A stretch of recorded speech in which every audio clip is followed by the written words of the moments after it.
half this morning. Okay. I'm doing halves now. Have half. Don't rub. Coming down rubbish from paper. Have half. Have half. Is this Coronation Street? Yeah. Very good. Is that Yorkshire or Lancashire? Same thing, really, isn't it? Are we the same level there? Talk. Look at the levels, and you tell me. We're there. It's just tickling the green. Tickling. Oh. You're tickling the green. Oh my way, oh my way, oh my way, oh my way. Is that Lion King? No. What's that? Jungle Book? It's in the jungle, the mighty jungle. The lion sleeps tonight. I'm sure that's the Lion King, isn't it? No. That bloke from Type Fit is dead now. Oh, blimey. He got eaten by a shark. Is this the start of a joke? Are you being serious? He didn't swim away. God. You do amuse yourself, don't you? Nobody else, but you amuse yourself. Do you sit there thinking of these things? No, just natural. I bet you rehearse them in the mirror, don't you? No. Let's go.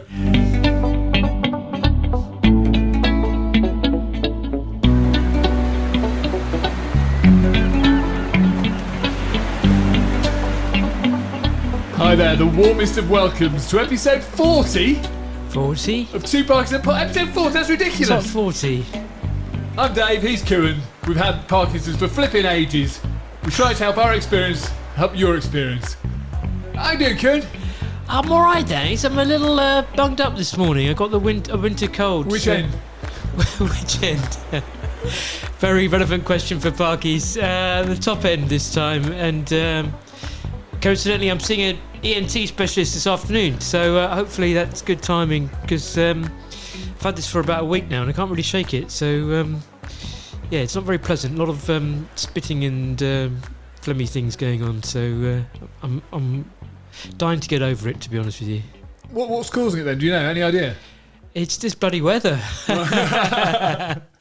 Recording this in the middle of winter, and I don't often get colds or flus and stuff. So, but Helen got the lurgy from I think her office, and passed it on to me as a gift. And I haven't had a cough, which she's had for a while, but I'm just feel a bit bunged up. You know, even if you have a little ailment, when you have Parkinson's, kind of just makes everything else worse, doesn't it? All your symptoms a bit worse. And you worry whether it's Parkinson's or not. I'm on a bit of a getaway, winter getaway. A winter getaway. But to a summer destination. Summer destination, yeah. And where did you go? I went to Antigua. Amazing. Antigua. Yeah, very, very nice. But I went for 10 days and I came back and I'd lost my voice. I thought, is it Parkinson's or is it... Because we were due to record this last week, but you said you lost your voice. And you think... Is it Parkies that's robbing my voice? Oh, right. Or is it the plane, you know? Oh. Quite frightening. Well, often I find myself just smelling stuff just to test myself.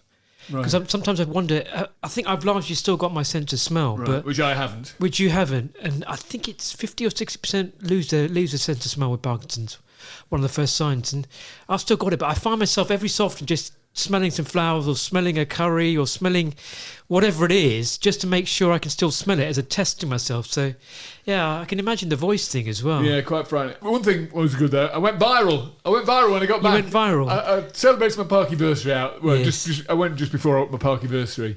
And I sang Rio on a boat. Oh, there's a video of this, right? That's what went viral, right? It's had 1.2 million views now. Rio, and she can dance as long as Rio. You can see how you get addicted to social media, but just checking your views and stuff, and nice things people are saying. How are you with social media these days? Because I've wound down a lot. I've wound down a bit, yeah. I was spending too long on it, so yeah. And I don't think it's healthy for people with Parkinson's, particularly. No. That whole addictive quality, the way social media is designed, it's preying off that dopamine thing. I don't think it's a healthy thing, and I steer clear of X now these days generally because I got TikTok the other day and it's just all like right with the kids. Crack cocaine. It was ridiculous. Just it's so addictive. So I've deleted the app now. Well, that's the dopamine. Yeah, it gives you a nice little high, but then but it's not a healthy high, is it? High, it is like a drug. So I'm very conscious of that. Speaking of healthy highs, you've been adjusting your diet recently, haven't you? I have. Yeah, I did this nutrition thing where I sent off various samples. I won't tell you what. No. Bottom end. Yeah, bottom end that was, yeah. And blood and something else. And they came back with a report and my gut, my I can't say this, microbiome, is that Yeah, right? microbiomes, Yeah, yeah. it's quite poor. Oh dear. Which I suspect if a lot of people with Parkinson's had this test done, they'd come back with the same results. So anyway, I've been trying to improve my diet and it's had quite a positive effect. Do you want to know what I've changed? Go on, what have you changed? I've stopped drinking orange juice. Right. I've stopped eating bananas. Really? Yeah, because they said bananas weren't particularly good for me. They didn't score very high. Right. This is just personal to me. This is Right, not okay. the case for everybody. All right. I've stopped eating white rice and I've cut down on bread. I've started eating peaches, plums, almonds, and I'm drinking a lot more water now. Right. I'm getting to my daily limit of 2 litres, 8 glasses of water, and I feel a lot better for it. And all of those things are sort of making my system work better, as it were, and also making the absorption of my meds work better. Particularly the water, I feel. Right. Works a lot better. I say this, Dave, because I noticed yesterday you're still dry swallowing pills, aren't you? I didn't. You we did. played tennis. I did it with my. Oh, was it? water, yeah. Oh, maybe it was last week. Yeah, last but week. you do have a habit of that, don't you? Yeah. I don't like carrying water around with me, but We were out for a Christmas do and met Dave at the station. He was a bit late. And I saw him in the distance walking up and he was walking quite slowly. I thought, he's off. We eventually met up and Dave's like, I don't understand. My meds haven't worked. I took them like half an hour ago. They still haven't kicked in. I'm like, did you take them with water? You're like, no. Well, there's the answer. yeah, exactly. Water is your friend with Parkinson's. You know, it helps with the low blood pressure. It helps with constipation. It helps. Do you know, I'm going to get a glass meds. now. I'm going to get a glass now. Go for it.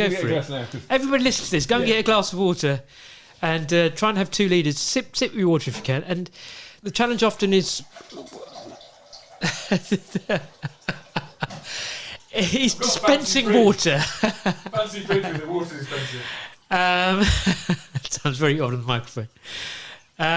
The challenge, of course, with water for Parkies is peeing, yeah. But somebody told me a little trick that if you add a bit of lemon to your water, apparently it makes you pee less. I don't know if that's a myth or not, but I'll try it out. I do like a bit of lime in my water occasionally. I heard someone talking on the radio yesterday saying if you grab your Achilles tendon I was wondering what you're going to say there. for 45 seconds before you go to bed, it stops you getting up in the night for a pee. Your Achilles tendon? Yeah, it's something connected with your bladder. But it's Chinese medicine, so it might not work, but you can try it. Try it, right? 45 seconds grabbing your Achilles is fine, isn't it? Yeah. And sip your water. That's the other trick I've found. If rather than just gulping water, just sip it. I was struck in the episode with Barbara when I think you said your meds take about 15 minutes, right? Yeah. Barbara said about 20 or 30 minutes, and I've traditionally been more like an hour, and now I've actually noticed that because of those changes I've made, it's more like 40 minutes. It's not quite instant, but it's improved. So the other thing I'm doing is I've taken smaller increments of my medication now. Instead of taking 100 milligrams, I take 250 milligram tablets. And what does that do? Well, I try and space them out a little bit. I just think it's got better chance of absorbing, to be honest with you. I don't know if it's making a difference or not. Same gap or? Yeah, I kind of leave a sort of half an hour gap between them. Same overall gap and same amount of meds in the day, but I've just taken smaller increments.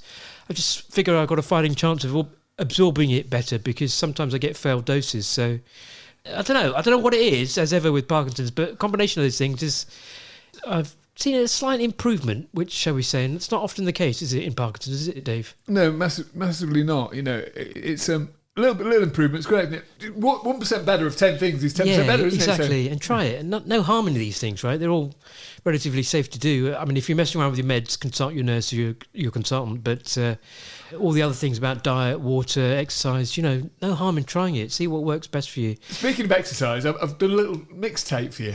Yes. Which is all the tracks 120 beats per minute. So that's a brisk walking pace. So if you listen to it and keep in time with the music walking, it'll help you. You get a bit sweaty and it'll help. We talk about these cueing, don't we, in Parkinson's? The music cues you. So 120 beats per minute is a brisk walking pace. It's a constant cue, isn't it? So Regular I've got some interval. absolute bangers on there. So. You have. There's a lot of Bee Gees on there, right? Bee Gees. Jive talking all that. Yeah, Madonna. Yeah. What's it called again? What have you called it? It's a playlist on Spotify, Well, isn't it? I'm going to give it a link with 2 Parkies in it. So all right. we'll do a link in the show notes. Yeah. So if you just click on that link, if you've got Spotify, you go. I think even if you haven't got Spotify, you get free yeah, Spotify, right, yeah. So it just has the odd ad in there. Oh, great! And there's about 20 songs on there, isn't it? Yeah. Oh, fantastic! Yeah, there's certain songs that just get me going, particularly walking stuff. And the Bee Gees song. Or what's the? I think Jive Talking's on there. No, the John Travolta one. You know the one I mean. Staying Alive. Is it Staying Alive? Staying Alive, yeah. Yeah, Staying Alive. That because I just picture the. You remember White the movie? suit and everything, yeah, yeah. exactly. Yeah. Get your white suit, perfect. Slightly before my time, but bang on your time, Yeah, right? exactly. My time's with the dinosaurs.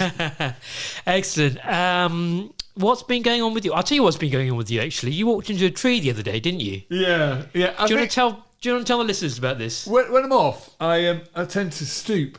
My back bends, so I look at the floor. I don't look really where I'm going. So I bumped into a rose bush, got a thorn right in my head. And, You did, yeah. And it could have gone in my eye or anything. Yeah. I didn't mean to make it a joke out of it, by the way. But I noticed I do the same. I looked down at my feet and I was wondering what was going on because we were walking down the street and we were having a conversation.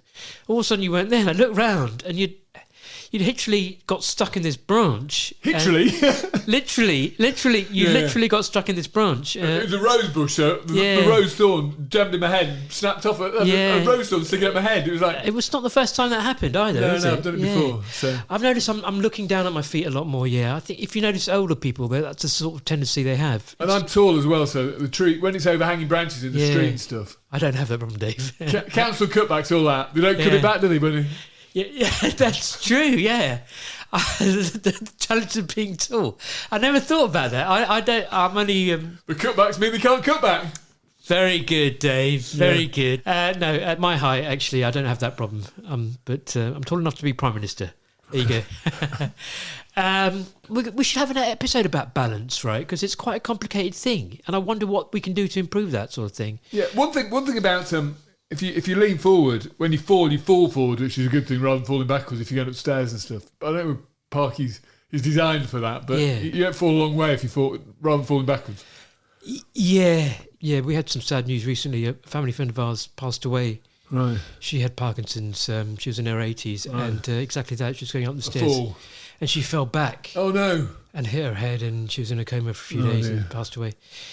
It's a sad story, but balance. I think it's an important topic to cover, and I think there are little things that we can do to improve balance. Like, for example, the tree pose that we do in the weekly yoga class with Dawn. I find that really helps. And the other day we were doing these sort of rib turning exercises, which I found really helpful for my tennis. I know it helped for my tennis because I won our last match. I'm not talking about that. Reigning champion and all that. But yeah, balance is a thing. And I'm always conscious, particularly with stairs, particularly going downstairs. And that what you described about leaning forward, I think what I tend to do, I think I've heard a physio talk about this before. Your natural inclination is to counteract that and lean back. Right.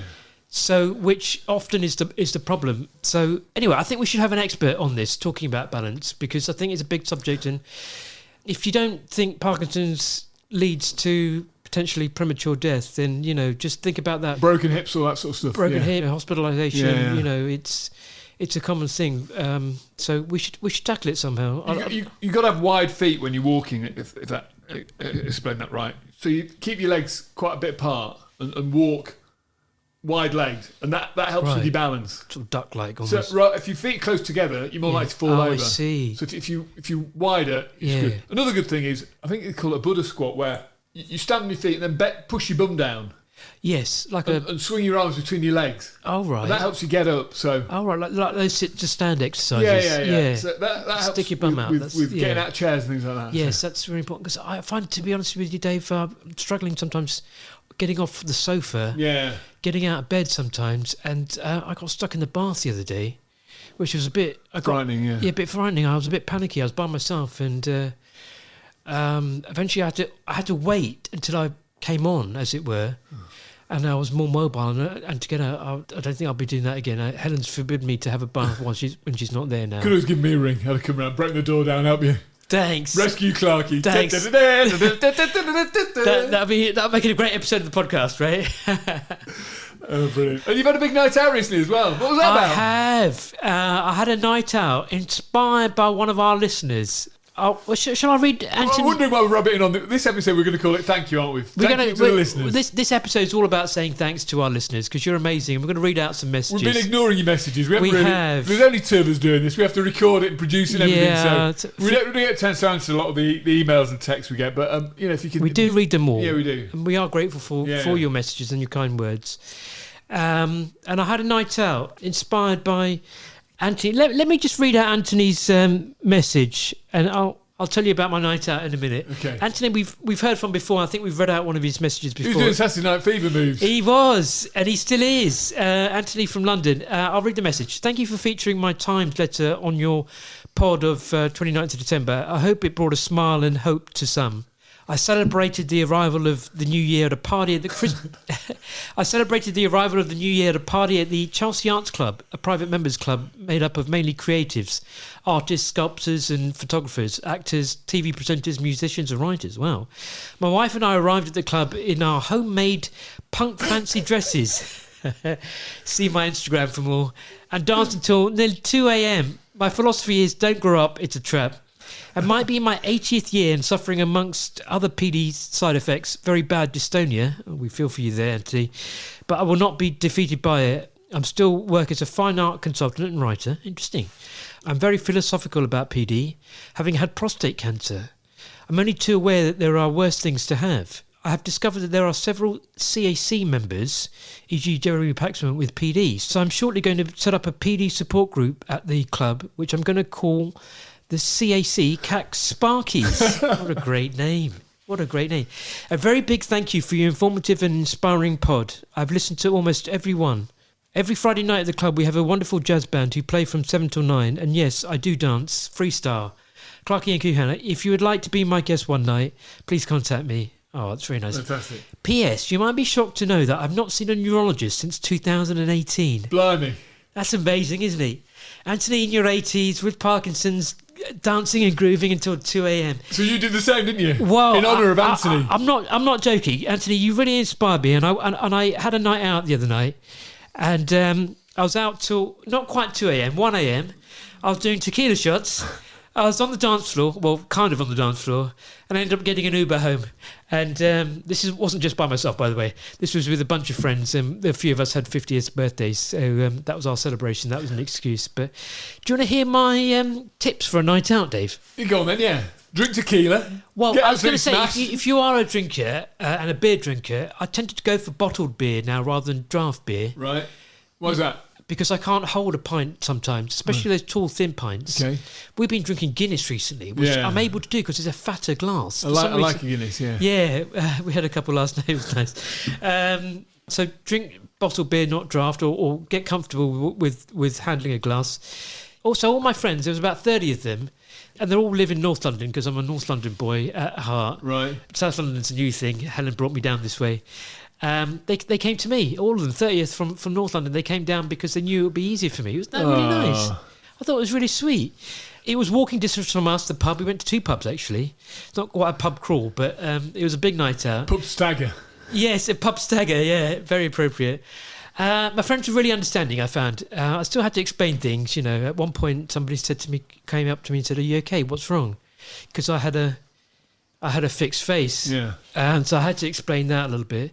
The bar wasn't too loud, which I found it very agreeable with me because sometimes when it's loud, I get really anxious and the communication becomes... Crowded bars the same, Crowded bars, yeah, exactly. Loud, crowded. Yeah, exactly. Now I've traded some of my dyskinesia for more tremor. I find that less embarrassing. Right. To be honest with you. I really feel for people with dyskinesia because it's such a debilitating side effect. And it stopped me going out, I realised. I was going out, socialising less. The tremor, everybody understands, you know. I know people that are newly diagnosed are quite conscious about a tremor, but trust me, nobody bats an eyelid when you have a tremor. It's such a regular thing in this world. Dyskinesia is so sudden, isn't it? It's like it's so sudden. It's so you know. People stare at you. There was a mother and a young child walking in the opposite direction towards me. I'm not joking. When I was dyskinetic, the mother sort of cowered the child away from me. Or across the road. Yeah. Well, not quite across the road, but that kind of reaction, yeah. Yeah, so it wasn't too loud, it wasn't too crowded, which was amazing in Clapham on a Saturday night.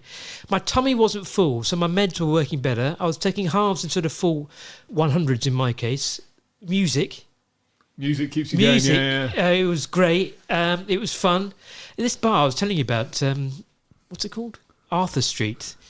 It's where the waiters and waitresses get up and sing. Yeah. It was really quite novel. It was quite nice. Everyone was reminiscing, telling good stories. These are old school friends of mine. And do they all know you had Parkies?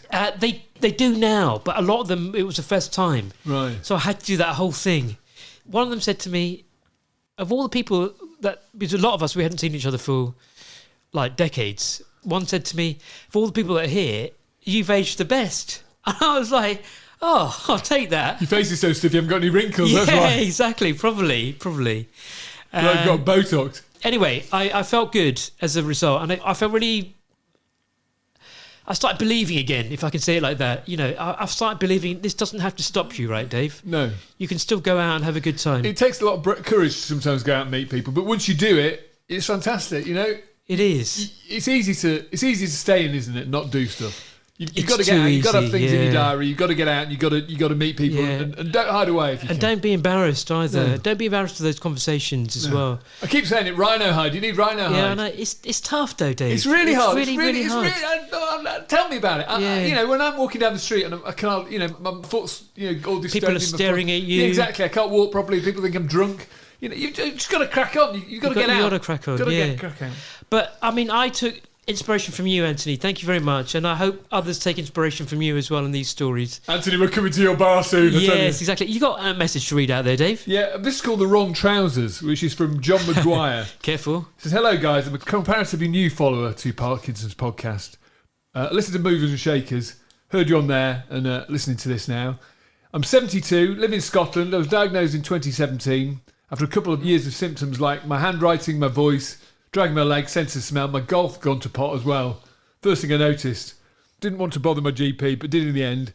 Now, for the reason I contacted you, my dexterity is the biggest thing I struggle with. You know, the cursed buttons, laces and zippers. Oh, we know. The solution for me is Velcro. I got a tailor to replace the buttons on my trousers with Velcro. I try and get trousers with overlapping flap on the waist. Sometimes there are buttons with small metal clips. The flap allows a longer piece of Velcro to be used, and it's perfect for me. So, thanks, John. Genius. We're looking- Absolute genius. We're looking for ideal Parky trousers. I bought loads of pairs of trousers recently. None are quite right, but Velcro Fisherman's pants. and a tailor. Yeah. Yeah, no. Chef's pants. Chef's pants, yes. Yeah, not fisherman's pants, chef pants. So what was his name? It's John Maguire from Scotland. John, thank you. That's a great tip. Yeah. That's a great tip. I went to an event recently at Houses of Parliament. It was a bit of a strange... Hello, get you hobnobbing. Yeah. Hello. Where's my invite? Hello. It's a charity thing for Parkinson's. It was quite an interesting day, actually. And I'm in awe of the research charities that and the funding that they raise. And they were doing a showcase, not just Parkinson's, but other cancer charities and other neurological charities. And it was a privilege to be there. But anyway, the reason I mentioned that story was I had to put on a shirt and jacket. Oh, that was a struggle. You've got to allow yourself at least an extra hour, don't That you? was now. I've noticed, Dave. I think in your case, it's getting a jumper on that might be challenging. Putting your hands over your head, right? Yeah, and pulling it down afterwards. pulling it down, yeah. Sometimes, if I wear like a turtleneck Yeah. jumper, which I quite like doing at this time of year, I sometimes get stuck in it halfway down. I'm wandering around, can't see where I'm going. Head stuck in the thing. Yeah. Can't pull it down. Well, often, Help! often I'm helping you pull down your jumper, and often you're helping me put on a jacket, aren't you? Yeah. Because I think I'm all right doing a jumper, but it's the putting your arm in the sleeve, basically. Yeah. That's what I struggle with. I've just felt my meds kick in, Dave. Oh, Amazing. Got it's some just great that. feeling, yeah. It's just that. Dave and I were talking. Quick, get him a jacket. We put a jacket on.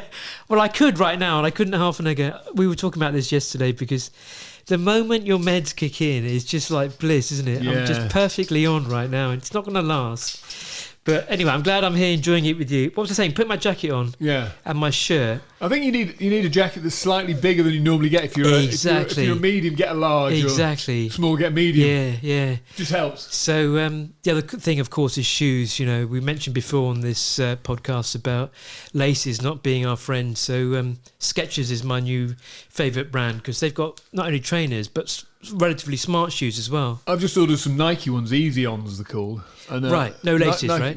I think they've got laces, but they've got a solid back, so the back doesn't bend down. Right. A shoehorn's a good thing as well. Yes. Get a big shoehorn. Yeah. Really handy. Are you been trainer shopping again, Dave? I have. Don't tell my wife. This is to be delivered today. I've got a lot of trainers. I've got a cupboard with about 6-7 pounds of new trainers in it. This is Dave's compulsion. That's your thing, isn't it? Trainers. I'm not too bad. I've probably got 10 pairs, which isn't much for. But Velcro, great tip. Great tip. Do you want to hear another message, Dave? Go on then. Or do you want to do one? So I've realised I'm talking quite a lot. It's fine. I've just done John Maguire with his trousers, so that's all right. All right. I'll do one from Anne Starling, who messaged us from the website to say, "Hi, David Kuhan. I just wanted to drop you a line to say just how much I appreciate your podcast and your direct and at times light-hearted."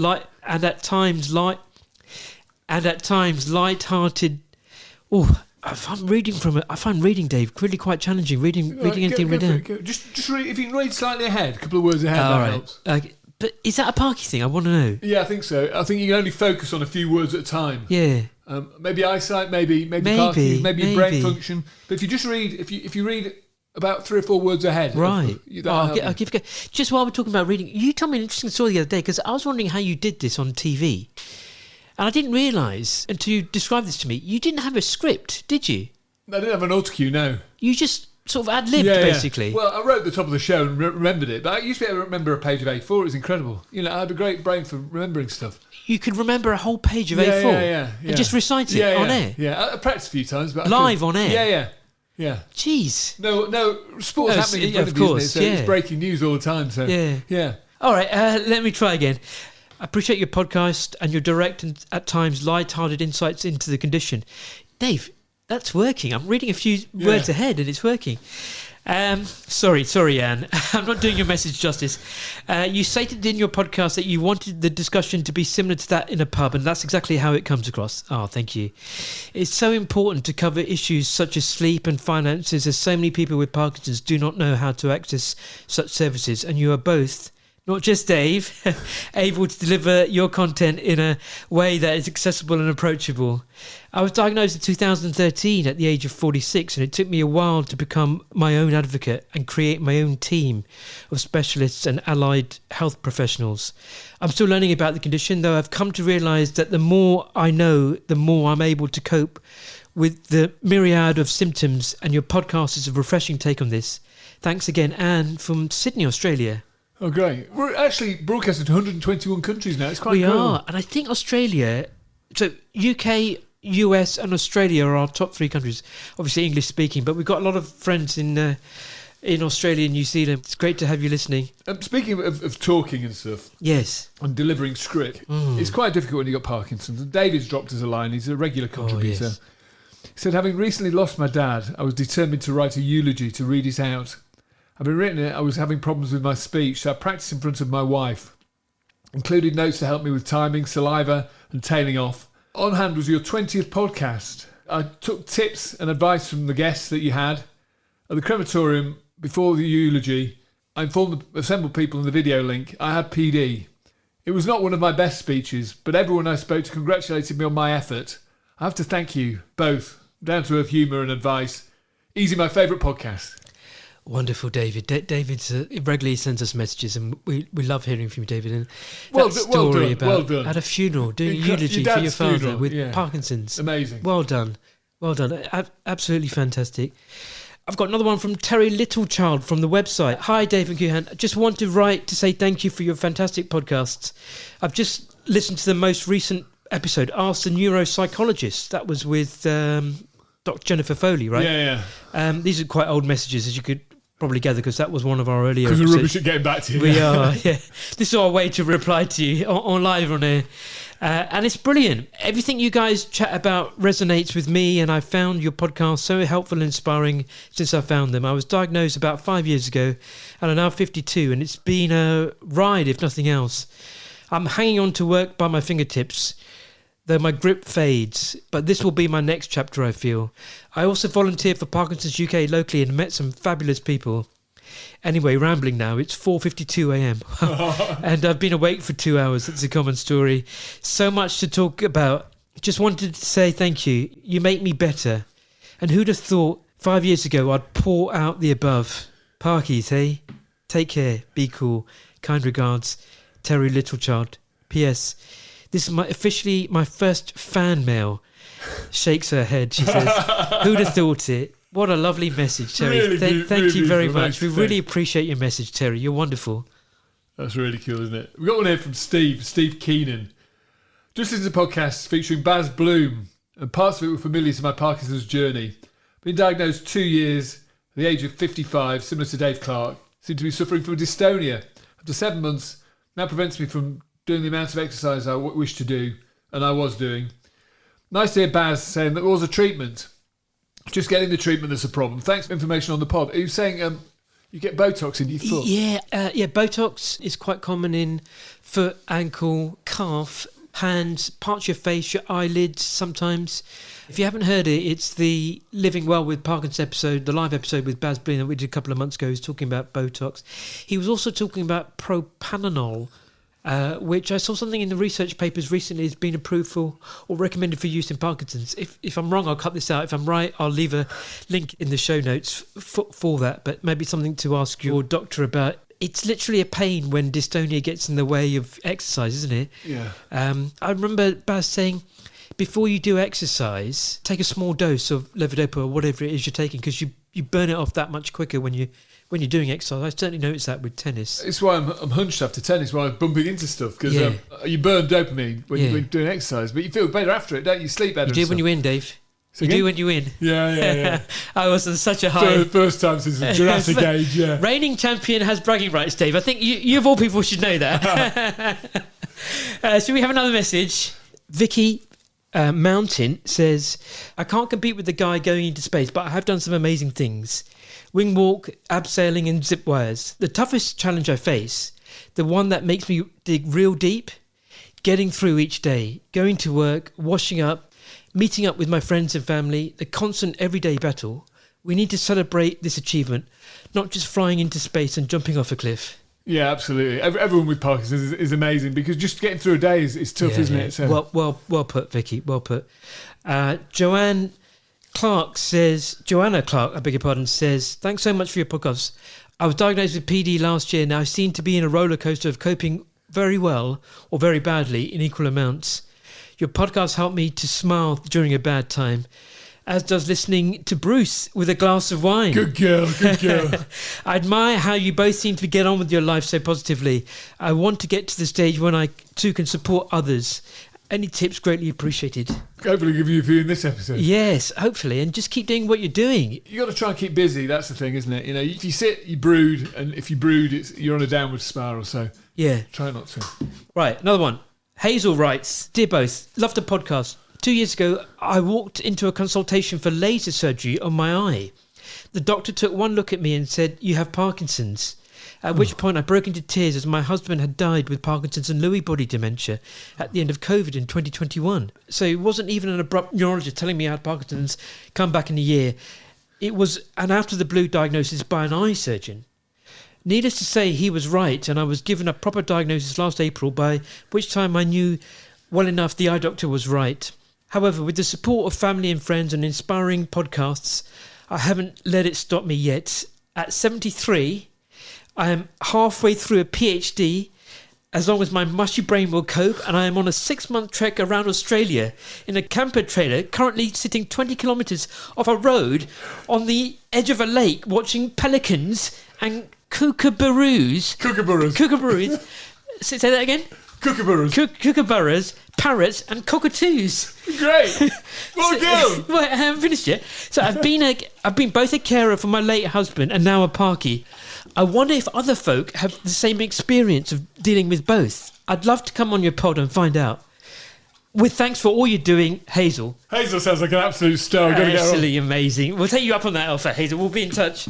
Do you know the song Kookaburra sits on the old gum tree? Merry, merry king of the dances he said, laugh, Kookaburra, laugh. Hi, my name is Dawn and I'm 56 years old. I was diagnosed with Parkinson's in 2022, but realistically I knew I had it before I was 50. I was put off from going to the doctors, and then when I did make an appointment with my GP and got a referral to a neurologist, COVID shut down the world. By the time I actually spoke to a neurologist, I was suffering from what I now know as dystonia in my left foot. So much so that I couldn't walk more than 100 metres. I was someone who had found exercise in my 40s and used to run 5k every day. So it was really getting me down. I've gone public with certain people and still work full time, although I'm struggling at the moment. My reason for not telling people stems from being ashamed, and also when I did tell people, they got really upset and I couldn't cope with it. I found your podcast about 3 weeks ago, and it's been a revelation. It has made me more open, and my emotions are now flowing. I haven't really ever cried about my diagnosis, keeping stoic, and rather than keeping up a false front, when I get into my office, I am more open now about how I am, and I have to sit for about half an hour before I can really be productive. I had this before and prayed that no one wanted me to look at something. This is due to the pain in my back and shoulders that causes me to be bent almost double. I haven't quite got to the bottom of what is causing this. Meds not kicked in perhaps. I take my first dose of Cinemet at 5:30am so I can exercise before work. And I get into work about 8:30, so a bit of wearing off. My next dose is at 8:30. Anyway, I just wanted to say keep up the good work. You are both amazing and have made me realise I'm not alone in this. Thank you so much. Kind regards, Dawn. Oh, Dawn, brilliant. Brilliant. Amazing, still working, doing exercise before work, fantastic. You're doing everything right, and it is emotional. You sometimes don't want to tell people. You've got to be ready to tell people, because it's an emotional journey. We've said it before, but when you come out about Parkinson's, it can be as hard as when you get the diagnosis initially. Seeing the look on people's faces, it's really sad sometimes. It's a reflection, isn't it? It's a reminder, but also you feel their helplessness as well, right? They don't know what to say, they don't know how to help, but they want to. Yeah. And you've got to cope with that as well. And it's nice, but it's also, in a way, it's a kind of a burden, isn't it? Having to deal with other people's reactions. And that's why a lot of people don't tell. But, things get better when you start sharing, as Dawn showed us just then. Jenny also messaged us from the website. Hi, I've just seen Dave's article in The Independent and found your podcast and wondered if you had any plans for episodes featuring some women. We have some different stuff going on, like the fun symptoms game, menopause, or Parkinson's. Oh, sorry, like the fun symptoms game, is it menopause or Parkinson's? Right, okay. Right, that makes sense. But mostly it would just be great to raise awareness a bit. Thank you for all you're doing and best wishes for the future, Jenny. We're going to have a women's special, aren't we? Get our favourite Parky women on and have a good chat. We are. That's coming up next month, coinciding with International Women's Day. Speaking of top women, just before Christmas, we met this girl called Star, originally from the Polynesian island of Samoa, now living in New Zealand. She's a fan of the podcast, wanted to meet us. She has a rare mutation of the PINK1 gene, which leads to young onset Parkinson's. She was diagnosed as a teenager. Incredibly, Star left her homeland for the first time, travelled across the world to speak at a conference at University College London. She sent us a copy of the speech. We thought you might like to hear it. She's an incredible woman, and this is what she had to say. A Star is Born, voiced by Helen. It is a privilege and an honour to stand in front of you all, to share with you my experiences and my story of not only living with early onset Parkinson's, but also how I found out that I inherited this from both my parents through PINK1 genetics. I will also share some inspiring messages from PINK1 warriors from home, and with whom I have created strong friendships as we fight this disease side by side. The medical definition of PINK1 Parkinson's you all know, but I want to use a part I understand. PINK1 Parkinson's tends to present earlier in life than typical Parkinson's and is often inherited in an autosomal recessive pattern, meaning both copies of the gene, one from each parent, must carry the mutation for the disease to manifest. I can tell you right now, if I were to share this with people back home, they would have no clue what I'm talking about. But all of you here in this room will understand that formal definition, because you're familiar with the medical language that I'm sharing with you. I'd like to share some of the definitions from PINK1 people from back home and how we define the condition. A life sentence, slow but progressive, it quietly chips away at you. A gene that you never knew you had until your first symptom that looked like your mum's. The answer you constantly denied you had. I was thinking in the first instance that Parkinson's is a curse. It's a deadly and horrible disease. I want to let the world know Parkinson's in the Pacifica community is not only growing very fast and within the younger population. Personally, it is embarrassing, and I don't want my family to get this in the future. I have Parkinson's. Parkinson's doesn't have me. I decide what to do with it. Parkinson's doesn't get to do that. Make life as rich and as full as possible. Live your life. I strive to do that every day. Parkinson's to me has a lot of descriptions. If I had to tell you one part it'd be, it drains you of a positive life, and it embarrasses you when you least expect it. It honestly takes a strong person to stand and fight against it, which is what we are trying to build here in our communities, warriors. Parkinson's can be defined in many ways or things. It is deadly and devastating for all loved ones and carers and family. It is destruction and demoralising in many ways, shapes and forms. I think most of us here can agree that these definitions reflect the pain and isolation we feel daily. But the purpose of me being here today is to be a representation of many who cannot be present, and I hope what I share is of value to you all. My mum, who is Samoan, was diagnosed with Parkinson's in her early 30s. She lived her life walking by faith and not by sight. No matter her trials, she believed God always had a plan for her. 30 years on and she's still fighting against Parkinson's. She's just turned 66 years old this year, and she's still going strong, not once surrendering to the condition.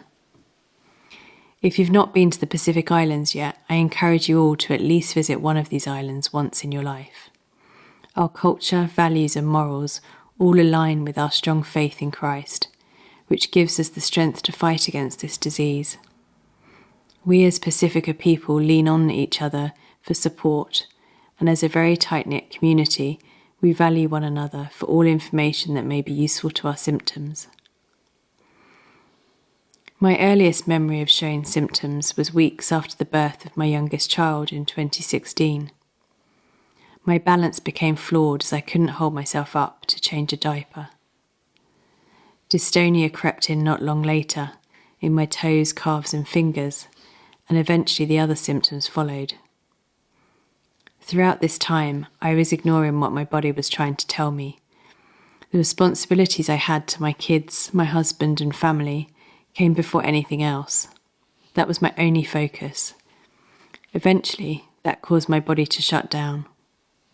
From 2016 to 22, I survived unmedicated, still in denial. But during this time, I came to realise that my body was not my own. I could not turn in bed. It felt as if my body weighed a ton, and I was trying everything in my power to turn, but it was impossible. The countless nights of broken sleep, exhaustion, and emotional stress from avoiding the truth became draining physically and mentally. Brushing my hair had become a daunting process, one I'd constantly avoid. Buttons became my worst enemy, and I hated bottle caps with a passion. My gait was impacted closer towards 22, where I had more responsibilities at work, being promoted to a higher role. My nana had also died in September 22, and the unveiling of her headstone in Samoa in 23, which I attended on behalf of my mum, who was unable to travel. Walking became a struggle. I would walk 5 steps in front of me and then just start to lean forward, trying to catch myself from falling. So I sat down throughout most of the time I was there and tried to avoid walking no further than 10 steps at most, unless I had something to hold on to. Eventually, that led me to where I am today. From 2022 to now, the events that have occurred confirm the diagnosis I was desperate to avoid. These events took me over the edge and gave me the slap of reality to finally address this. I had 3 bad freezing episodes on the same day, and they were bad, to the point where I fell and had injuries to my face and body. The last episode I had gave me no choice but to address it, due to my work not allowing me to come back until I get this sorted. Now I just want to remind you all that majority of us Parkinson's patients, we will never admit the fact that we were wrong in not addressing this sooner. The fear of having this confirmed is what scares us the most, especially if we've witnessed loved ones living with this condition. And how often we don't disclose the diagnosis with loved ones until a few years later. I'm guilty of this, as my mum has no idea that I am also living with Parkinson's and that I am here in London speaking to you all. In a sense, this is one of the many obstacles that we face as a part of the acceptance of diagnosis process. A lot of the obstacles we face is in our minds, the prediction of what may or may not come. The isolation, suffocation, and scenarios we play out in our minds is crippling. Starting medication made a significant difference to the way my body moved. I felt brand new, instantly walking at a pace that felt natural, not hesitant and not slow. I couldn't walk on a treadmill for years, and now I could. I could run on it too. Levodopa was my lifeline, and I was thankful. Even though my left side is slightly weaker than my right side, I am still doing more things that I enjoy, rather than avoiding the way I usually did. For us back home, we are culturally driven to live for our families. Families to us are the one true source of love and happiness. We thrive on this. For me, and most likely others, our families are the key factors in how we decide the fate of our future. In New Zealand and the Pacific Islands, there are more Pink 1 patients than anywhere else in the world. And unfortunately, this is a sad reality. Research finds that Pacifica people are more likely impacted by this genetic mutation than any other culture. Rates of PD in Pacifica populations is less than in European populations, about 2/3 of the rate. But when it comes to Pink 1 PD, there's a big difference. In European people, 0.1 to 0.7% of people with Parkinson's will have Pink 1 PD. Based on known carrier rates in the Pacifica population, it could be as many as 40 to 50% of Pacifica people with PD have Pink PD. We are curious to know that if we as Pacific people are more likely to inherit this, does this open more opportunity for a chance of a cure? Looking at how quickly technology is advancing and the world is evolving, maybe the chances of a cure may come up in the next 5 to 10 years. It's possible. My sister and I grew up watching this disease as if it were another sibling of ours, watching it develop and grow into its own person, understanding its likes and dislikes, how it feels and how it makes others feel emotionally, and mostly what its limits are. Considering this journey, I feel optimistic with my future. I am thankful to know what I know now, despite what my mum didn't get to know at her early years diagnosis. I can take on board new treatment plans unique to me and use it to how I see fit. The fact that Parkinson's is not a one-size-fits-all kind of category is encouraging. It lets me know that there are different pathways to explore that could potentially lead to a cure. I used to call this a lonely condition, but it's not. I have gained so many friends who are now my family. I do not have to endure this on my own. I want people to understand that this is still a deadly disease too. It comes hand in hand with any other disease. The biggest stigma about people who don't know what it's like for those living with Parkinson's is they say, "Oh, but you look so much better now," or "the medication looks like it's working now," and even, "You don't even look like you have Parkinson's." I know apathy is a symptom of Parkinson's, but we do not lack empathy. So providing the right information on how to approach this and not feeling sorry for us is all we ask for. Educating people on simple terminology and definitions and using real-life examples to help people to be able to comprehend what this condition is. I want people to know it's not just losing dopamine in the brain, loss of motor function and cognitive capabilities. It's about losing a piece of who you are or will no longer be. We humbly beg you to find this cure, not for ourselves but for our kids and future kids. I am afraid that my kids will have this gene or even this condition. The fear of having this gene carried through the future generations is frightening. I want to have more kids, but I can't, knowing what I know now. Knowing that I could be the reason my bloodline has now inherited this, I could never forgive myself. So here's my plea to you all. I ask that you shift your focus on what you already know. I hope by me being here in person, I was able to somewhat give you more drive to push through the barriers, explore different approaches, or make even you see Parkinson's in a different light. Keep fighting the fight with us and for us. Your hard work does not go unnoticed. As we leave here after this conference, going our separate ways, I hope that I've left a good impression on you all, and hope that you will remember the words I've spoken today. So I leave you with this. Do not imagine what will be, but plan for what must happen. If you did find the cure for Parkinson's today, who would be the first person you'd tell? Who has left an imprint in your mind that the moment you discovered the cure, that you would leave the room instantly and go straight to them and tell them about this life-changing outcome that you've achieved? Who do you want to see have life brought back into their soul? Keep them there close to you and let them be a reminder of why you are working so hard to find this cure. Take into consideration the number of lives that will be overjoyed by the news of a cure has been made. The moments of peace each person will be given, the taste of freedom one will now have, and more importantly, the more years of life that will be added onto a person's lifetime. Once again, I'd like to thank you all for the opportunity to be here today, and God bless you all. What was that? So beautifully. Had that effect on me as well. Oh, I can tell you, I've listened to that so many times. I've read it back, and it took us quite a few attempts. It took Helen quite a few attempts to get through that. And you probably heard me in the background. I was getting quite emotional, and even now, just playing it on air, you know, the words are so powerful, right, Dave?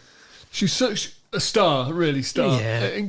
Incredible. She came over for 48 hours and spoke in front of some of the most powerful brains in the Parkinson's world, having never left that the part of the world. So first time on a plane. Yeah, and she wanted to meet us, which was really flattering as Well, well. it was very flattering, but very humbling that she took what limited time that she had when she was here to come and meet us and say hello, together with a wonderful husband, a wonderful researcher called Christina, and their research assistant. It was a very powerful story. Can you imagine being in that room listening to those words? Amazing. And she's agreed to come on the podcast as well. Her mother doesn't know she's got Parkinson's, but won't listen to the podcast. So she It's quite compelling the way she talked about not only her mother with Parkinson's, but also her kids and the fear of passing on this condition. And when you have that particular genetic variant, a very high chance that you will pass on if both mother and father have the pink one gene. So it's a mutation of the pink. Everyone's got the pink one gene, but it's a mutation of the pink one gene, which is very common in Polynesian islands. Yeah, isn't it? and quite an amazing story. It's quite one of those stories. It's a wonderful story of science, but also a wonderful story. Human story. A wonderfully human story, exactly. People ask us why we do this podcast, right? That's why, isn't it? Because we get to meet amazing people like Star, and you're right, Star by name, Star by nature. You're wonderful inspiration to those around you. Thank you for sharing your story with the world and with us. I've just got one last message to read out from Monique, one of our regular listeners from the Netherlands. Dear Kuhan and Dave, I like it when they put my name first. Heard on the podcast the other day that you both consider Dave to be the totty of you both. I would like to respond that I find you are both handsome guys, equally beautiful, both inside and out. Oh. Kind regards, Monique. Thank you, Monique. Brilliant way to end. Wonderful. Before we go, we've just got any time for this. People with Parkinson's do amazing things. Congratulations to all the people who attended and performed at the Light of Day Foundation 25th anniversary concert. The gig took place at the Count Basie Theatre in Red Bank, New Jersey. A certain Bruce Springsteen showed up to surprise the audience. He played Darkness on the Edge of Town, The Promised Land, and the event's namesake, Light of Day. The Light of Day Foundation raises money for Parkinson's research. Bruce getting involved in Parky research, brilliant. Yay. And Light of Day Foundation, is that his foundation? No, it's not. It was I think, set up by his former road manager who got Parkinson's, so that's the reason. Light of Day was a film with Michael J. Fox and Joan Jett, and Bruce wrote the theme tune for it, so that's how it came about. People with Parkinson's do amazing things. Two Parks in the Pod loves Leah Foster from Northallerton. She was diagnosed with the condition in 2014, aged 42. wanted to do something positive. She's raised over £40,000 for Parkinson's UK. Fundraising activities have included riding a zip wire off the Tyne Bridge. She invited me to do that with her. No chance. Well done, Leah. Well done. People with Parkinson's do amazing things. A pig farmer with Parkinson's is encouraging people to join him completing a press-up challenge for charity. Richard Longthorpe, 71, from Howden in East Yorkshire, is undertaking the challenge to raise money for Parkinson's UK and England Boxing to help fund coaching sessions and boxing classes for people with condition. Last year, Mr Longthorpe raised £22,000 for charity, but doing 1,000 press-ups every day in the month of January. 1,000 press-ups? 1,000 press-ups? My word. 71? Well done to you. What a star. People with Parkinson's do amazing things. And finally, the unstoppable force that is David Sangster has done the voiceover for the new Parkinson's UK rebrand. David struggles with his voice after 12 years with the condition, yet he totally nailed it. Here he is in action. In 1969, Molly Jenkins had one mission: to help her sister live better with Parkinson's. Since then, from a one-room office to a community of over 40,000, we've been pushing to make every day better for everyone living with Parkinson's. But in recent years, life has become more difficult. So, driven by the needs of our community, we need to shift our priorities to be more visible, more relevant, to grow our community and change more lives in more places. Right here, right now. So we're making changes, uniting behind a new symbol, inspired by our past, recognised by our community, built for our future. Harnessing our collective strength, celebrating our differences with one mission: to make life with Parkinson's better today.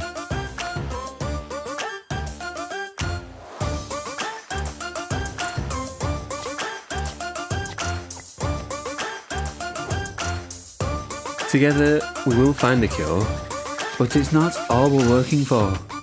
We're here to make the biggest positive difference for every Parkinson's journey.